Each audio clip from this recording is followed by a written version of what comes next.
এই মুহূর্তে আমরা আছি বাংলাবান্ধা স্থলবন্দরে। আমাদের 16-13 ট্রাকে কাশপুর থেকে আমরা ডিআরবি লোড করেছিলাম। এই ডিআরবি গুলো যাবে নেপালে। যেহেতু বাংলাবান্ধা এসে বদলি ড্রাইভার দিয়ে গাড়িকে পাঠানো হয় নেপালের উদ্দেশ্যে, আমরা একসঙ্গে 3-4টা গাড়ি ছিলাম। সব গাড়িগুলোকে নেপালের উদ্দেশ্যে পাঠানোর পরে আমরা এখানে একটি হোটেল বুকিং করেছিলাম। গাড়িগুলোকে বিদায় দেওয়া শেষ হলে আমরা এই দোকানে চলে আসি। এটি সিপাই বাজারে অবস্থিত। এখন যে হাটলার আছে তার নাম হচ্ছে ডালিম, রংপুর ট্রাক টার্মিনাল স্ট্যান্ডের একজন দক্ষ ড্রাইভার। পরে কিছুক্ষণ পরে আমরা চলে আসলাম আমাদের হোটেলে। এই হোটেলের লোকেশনটা দিয়ে রাখি, এটি সিপাই বাজারে অবস্থিত। এই হোটেলে আমরা শুধু উঠেছি এক রাতের জন্য। পরের দিন সকালে আমরা বাড়ির উদ্দেশ্যে রওনা দিব। গাড়ি যতদিন পর্যন্ত বাংলাদেশে না পৌঁছাচ্ছে ততদিন পর্যন্ত আমাদেরকে বাসাতেই থাকতে হবে। যেহেতু আমরা গাড়ির স্টাফ, আমাদের একটা অভ্যাস কিন্তু রয়ে গেছে, রাত্রে আমরা সবসময় জাগনা থাকতে পছন্দ করি। এখন যেহেতু গাড়ি নেই তাই হোটেলে সবাই একসঙ্গে শয়তানি করতেছি এবং মজা মাস্তি করতেছি। লুডো খেলা হচ্ছিল। লুডো খেলা শেষ করে তুমুল মারামারি লেগে যায় আমার ওস্তাদ এবং ডালিম ভাইয়ের সঙ্গে। যাই হোক, সকালবেলা উঠে আবার চলে আসলাম বাংলাবান্ধা স্থলবন্দরে যে পার্কিং আছে পার্কিং এর অফিসের সাইড দিয়ে এগুলো অনেক ফুলের গাছ রয়েছে যেগুলো দেখতে খুবই সুন্দর। ইন্ডিয়া থেকে যে গাড়িগুলো পাথর নিয়ে বাংলাদেশে আসে সে গাড়িগুলো এই বাংলাবান্ধা স্থলের এই পার্কিং এই থাকে। অন্যান্য স্থলবন্দরের থেকে অনেকটা শান্তশিষ্ট পরিবেশ এই স্থলবন্দরে। এই স্থলবন্দরটি প্রাকৃতিক দিক থেকে অনেক সুন্দর। স্থলবন্দরের পার্কিং এর ভিতর থেকে বেরিয়ে আমরা আবার 0 পয়েন্ট যে গেটটি আছে বা করিডোরটি আছে যেখানে বিজিবি ক্যাম্প এবং ইন্ডিয়াতে প্রবেশ করা হয়, এই 0 পয়েন্ট গেটের কাছে আসার কারণ হচ্ছে আমাদের গাড়িগুলোকে যেহেতু নেপালে পাঠানো হয়েছে, সিএনএফ এর সাথে যোগাযোগ করবে আমাদের গাড়িগুলো কবে আসবে। ভিডিওটি মূলত অনেকদিন আগে তৈরি করা, যখন নেপালের প্রোটেস্ট হলো স্টুডেন্ট প্রোটেস্ট, তখন এই ভিডিওটি তৈরি করা। আর সে সময় কিন্তু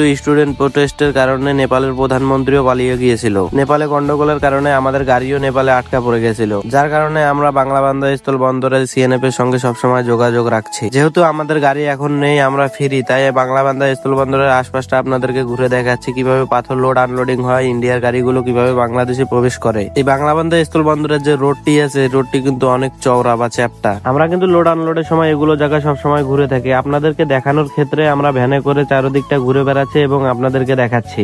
আজকে যেহেতু প্রায় 2-3 দিন থেকে আমাদের গাড়ি নেপালে পড়ে আছে, তাই আমরা ভ্যানে করে সবসময় স্থলবন্দরের আশপাশে ঘুরে বেড়াই এবং উপভোগ করি সৌন্দর্য। সামনে যে লাল সবুজ গেটটি দেখতে পাচ্ছেন, এখান থেকে বাংলাবান্ধা স্থলবন্দরের গেট শুরু।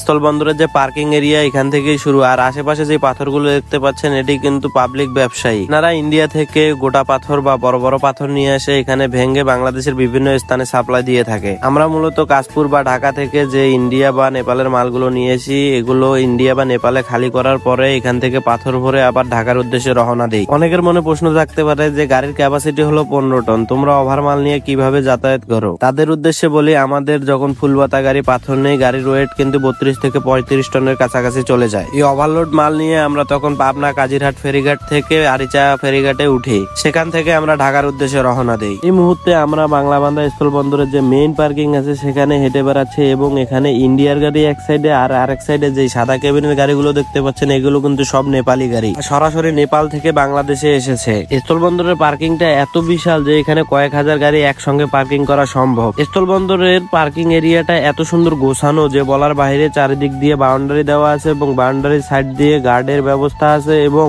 একই সাথে সৌন্দর্য বাড়ানোর জন্য বাউন্ডারির সাইড দিয়ে নানা জাতের ফুলের গাছ লাগানো আছে। পার্কিংটা এত বিশাল যে পার্কিং এর এক প্রান্ত থেকে আরেক প্রান্তে আপনার হেঁটে যেতে প্রায় 20 থেকে 25 মিনিটের মতো সময় লাগবে। স্থলবন্দর পার্কিংটা যেহেতু বিশাল বড়, তাই এটি হেঁটে হেঁটে যেতে আমাদের বেশ কিছু সময় চলে গেল। এই পার্কিং এ যতগুলো গাড়ি আছে বেশিরভাগই ভিনদেশি গাড়ি। আমরা সব সময় যেহেতু দেশি গাড়ি দেখে অভ্যস্ত এবং ভিনদেশি গাড়ি দেখে অনেক ভালোই লাগছে। তো ভালো থাকবেন সবাই, দেখা হবে নতুন কোনো ভিডিও নিয়ে আপনাদের মাঝে।